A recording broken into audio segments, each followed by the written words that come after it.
Hello everyone, you're welcome to my YouTube channel and I'm happy to have you here. Today I'll be teaching us how to cut a female bustier blouse.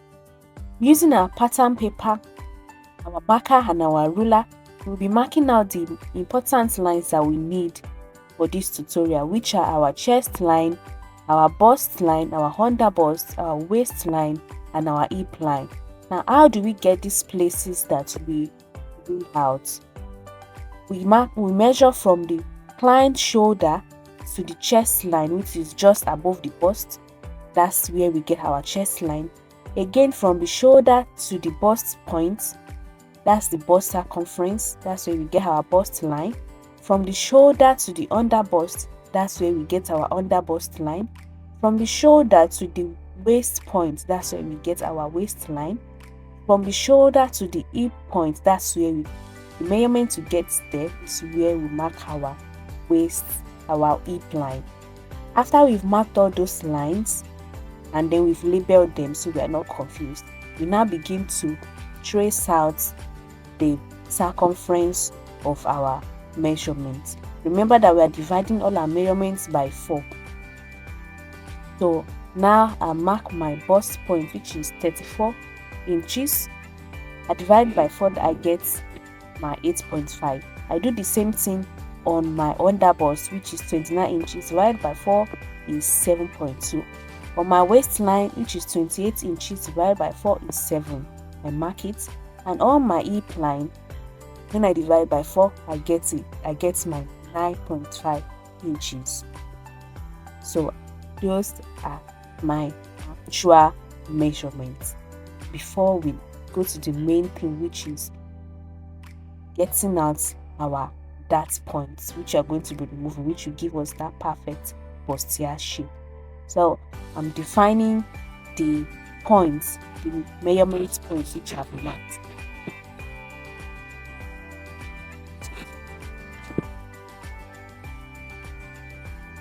And then I do the same on my chest line.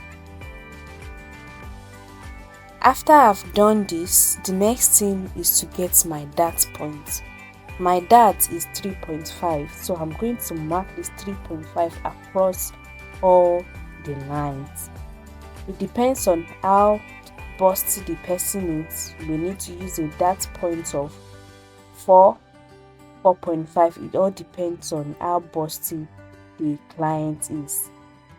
The next thing is to go to our under bust points. In our under bust point, we mark 1 inch to the right and 1 inch to the left. On the chest line, because we want it to be well formed, we mark 1/2 inch to the right and 1/2 inch to the left. After we've done this, we join the curve, we join the points together. We go down by 1/2 an inch on the bust line and then trace the points together on both ends. So we are not making a sharp edge exactly on the bust point, because if we do, the bust point will just be too pointed and it will not be neat. So that's why we are going down by 1/2 an inch. Then on the waistline, we measure 1 inch, while on the hip line we measure 3/4 of an inch, and then on both ends, then we connect it together using our ruler.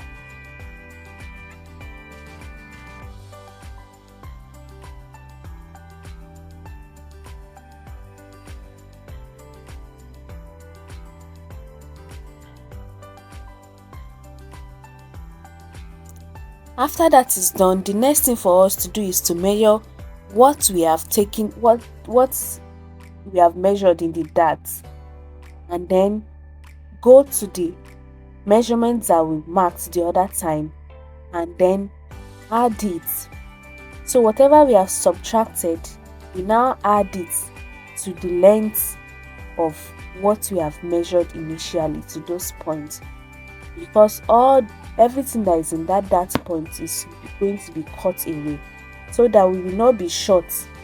The measurement will not be short at the end of the day. It's very important for us to add whatever we have taken away to the length so that we get the accurate measurement. So that's just what we do on all the lines.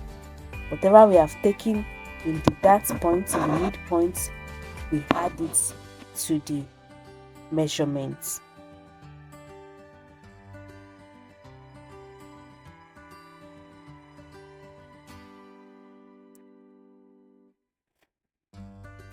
After adding it to the measurements, then we join them together. We connect the dots together to form the shape of our blouse.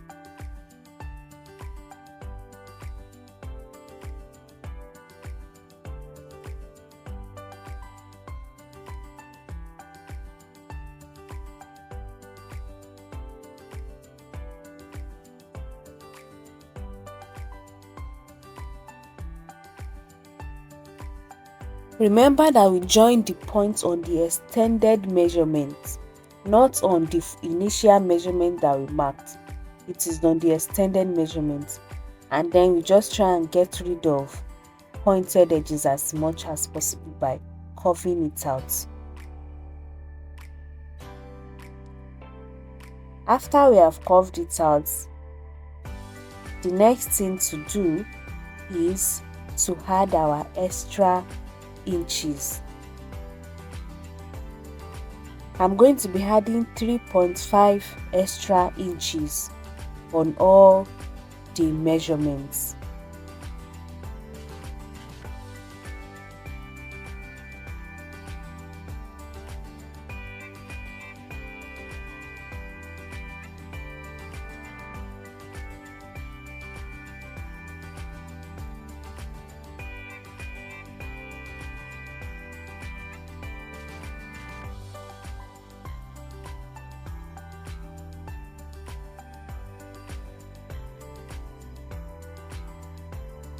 So once that is done, the next thing is to label our pattern paper.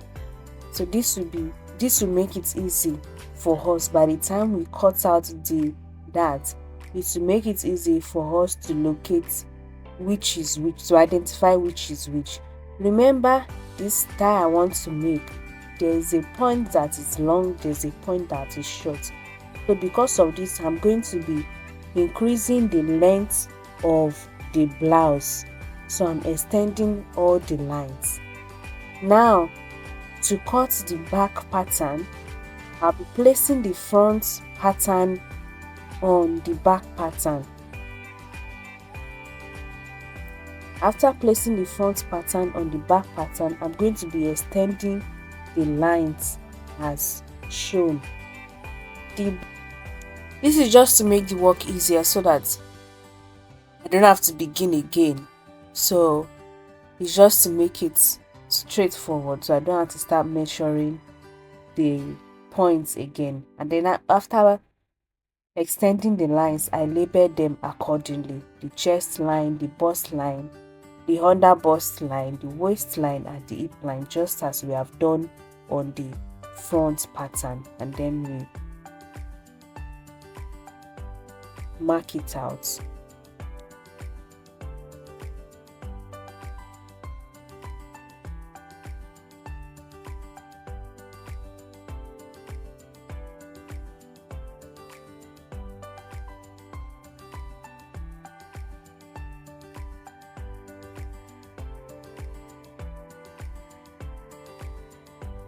So after that is done, the next thing is to get our nipple to nipple point, which is our dart point, which is 3.5, like we did on our front panel. Like I said, the dart point depends on the client's nipple to nipple measurement.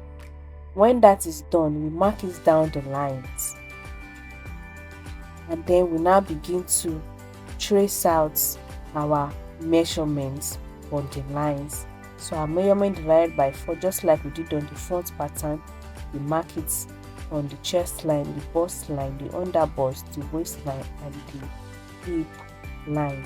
For the back panel, the reason why we are shaping it is not just to give the blouse a proper structure, well-fitted structure, is also to prevent the zip from bulging. So if this pattern is well shaped, well constructed, it's going to help prevent the zip from bulging. So the next thing that we'll do now, after making our dart point on the under bust line, we go in by half an inch on both ends, both the right and the left side. We go in by half an inch on the under bust, and then we just mark it slant onto the hip line. We slant it onto the hip line, and then we go on the bust line and also slant it from that point onto the points that we have marked on the under bust, onto that fan inch that we've marked on the under bust on both ends. So that is our dart for the back panel. So we now join the edges for the back panel on the actual measurements.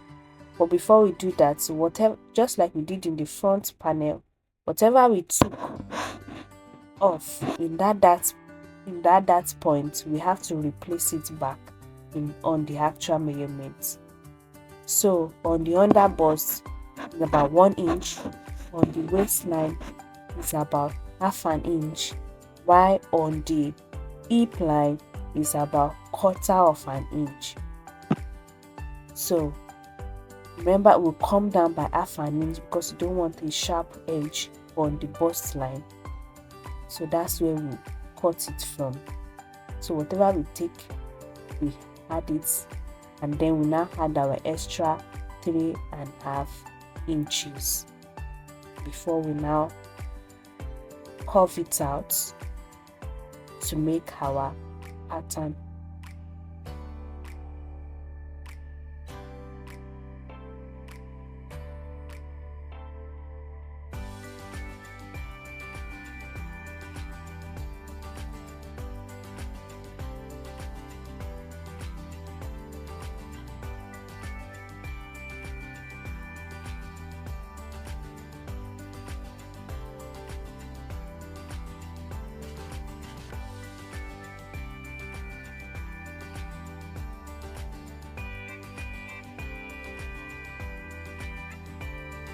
Then we go ahead and label it as shown, so that by the time we cut it, we will not be confused on which pattern is this or which pattern is that. Then we go on to the neckline. So for the neckline, we mark the shoulder divided by 2, and then we add half an inch for joining, and straight down is the armhole point. For me, my armhole point is 6.5. So whatever the armhole of your client is, how do you measure the armhole? You measure from the shoulder into the armhole. Whatever you get as the armhole point. So after you mark the armhole points, then we just need to curve it out. For the style I'm making, I'm only using a net material for that upper part. So I won't be cutting the net material. I won't be cutting the Ankara fabric I'm using for the remaining parts of the blouse, which is the bust point, the remaining half length. I will not be cutting from the net. Only the top part is coming from the net. And then I'll just curve it out as shown, just form the armhole.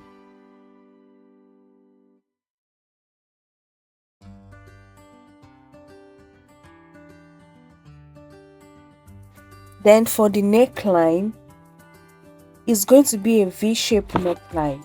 So I'll be going down by 6.5 inches, and on the shoulder line, which is the back line, I'll be going in by 3.5 inch. So 3.5 inch wideness, 3-inch wideness, and 6.5 inch depth, and then I'll just slant it. So do V shape both on the front panel and on the back panel. Now everything that I have done on this back panel, especially regarding to the shoulder, I'm going to be doing the same thing on the front panel. On the shoulder slope, we come down by 1/2 inch like I've just drawn, 1/2 inch to give it that slopey shape.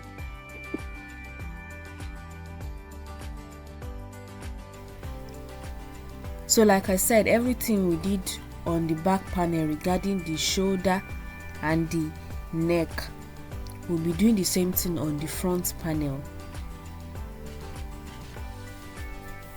For the shoulder armhole at the front panel, will come in by 1/4 inch, just as you can see, 1/4 inch. This will help to prevent bulginess in the front part after we've added our sleeve. And then we go on to do our neck depth as well, 3 by 6.5.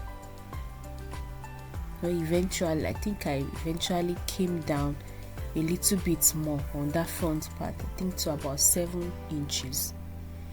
And then once that is done, our pattern is ready for both the front and the neck, and the back, for both the front and the back. The next thing we do is to cut it out and then place it on our fabric and cut it on the fabric. So for the bustier to make sense, we'll be adding interface to the front panel. So we'll be cutting interface, steel, and also some fusion interface. This is what is going to give it that extra padding for it to form that shape on the front panel.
So I actually went back to my pattern to give it more shape.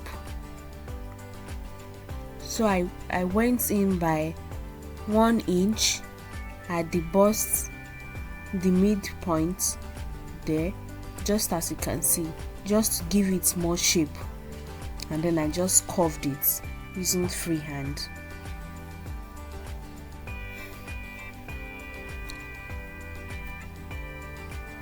And then after doing that, I cut it out, and I also cut it on the fabric.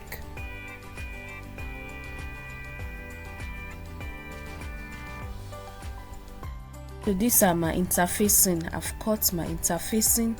I've also cut the pattern on my lining. So that's the lining and the interfacing. And I'll also be cutting it on the second interfacing. This is the hard one. So for this white interfacing, which is the hard one, I'm only going to be cutting the bust area. Just follow me as I go. Just the bust area, not the entire blouse, because it is thick. So I only need the thickness around the bust area to give it that bustier shape. So when I cut, this is what I got.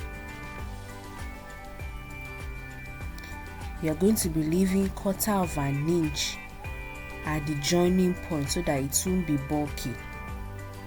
And then that's the placement. So the fabric first, the white interfacing, the black interfacing, and then the lining. So we'll cut the same thing for the side of the blouse.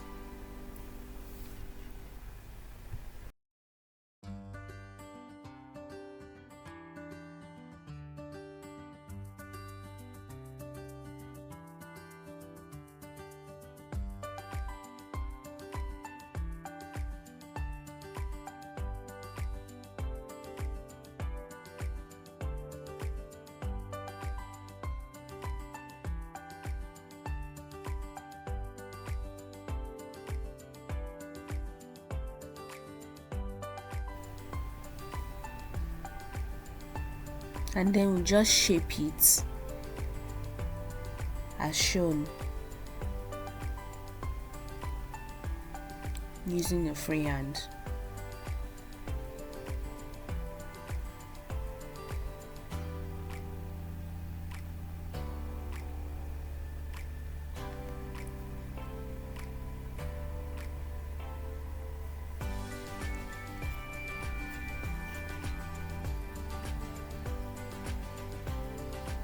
Remember, we are leaving 1/4 of an inch at the top part for sewing allowance, because if we let it reach the sewing allowance line, it's going to be too bulky. So we remove 1/4 of an inch so that there will be space for sewing on top without getting to the interface.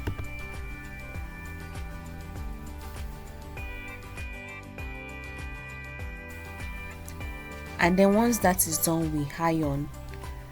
So we go back to our back panel. Remember, we shaped our front panel. So for our back panel, we'll also be shaping it by going down. We go down as shown and then just slant it. So this will give it like a V shape on the bodice of the blouse, so that by the time we are joining our neck, it will form a V shape. It won't just be a boring style. To make sense. You get what I mean? So we cut it and then do the same on the fabric, on our actual fabric. For our back panel, we don't need interface. We only need to cut our Ankara fabric and the lining, and that's it for the back panel. Remember that when we were cutting our back panel, we did not have zip allowance. So when we are cutting on the actual fabric, we will be leaving space for zip allowance. So the space I'll be leaving is about 2 inches. I'm going to be leaving it at the end, just like you can see. After making that space, I will fold it over so that by the time I'm cutting the neckline, it will not be affected.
So this is how we place our interfacing: the Ankara fabric, the black interfacing, and the white interfacing, which is a thick one, and then you just sew it on the sewing machine. Now I've done that, I've joined it all together, and this is what we have. The next step to take is to iron it. Flatten the edges, like you can see, flatten it and then iron it flat.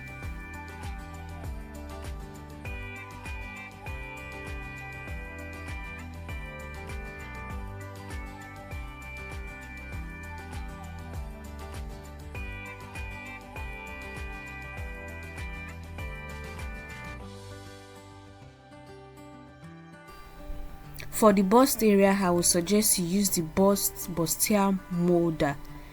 That's what you can see. That's what I've put underneath it, and then iron on the bustier molder. If you don't have one, I'll suggest you get one or you make one by yourself. So this is what will help to give it that shape. If you iron it on a flat surface, it may not come out well. It will not give that curved shape well. But if you iron it on the bustier molder, this is what is going to help it to give it that shape. So just iron it flat as shown. Iron it well. And once you have ironed it well, just join the lining to it and finish up. So that is what we have. You can already see that the shape has come out. It's already looking very neat, very fine. The bustier is already looking very nice, like you can see. You can see that it is well shaped, it's well curved. Just iron till you're comfy, till you're happy, and then I'll show you the results shortly.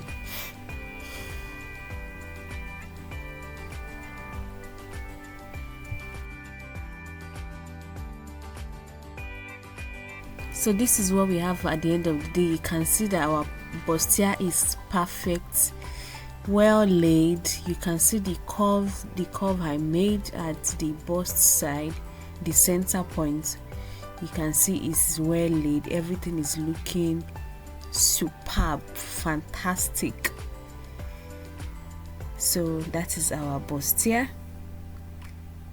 Thank you very much for watching the video, for staying till this end. So this is how you make your bustier. You can just finish up by adding your lining and the rest. I'm going to be adding the rest of my net fabric and then my sleeve, and my blouse is going to be ready. Thank you very much. Kindly click on the subscribe button if you are yet to subscribe. Like, share, comment, engage on this video so that many people can benefit from the tutorial just as you have. Thank you so much. See you on the next video. God bless.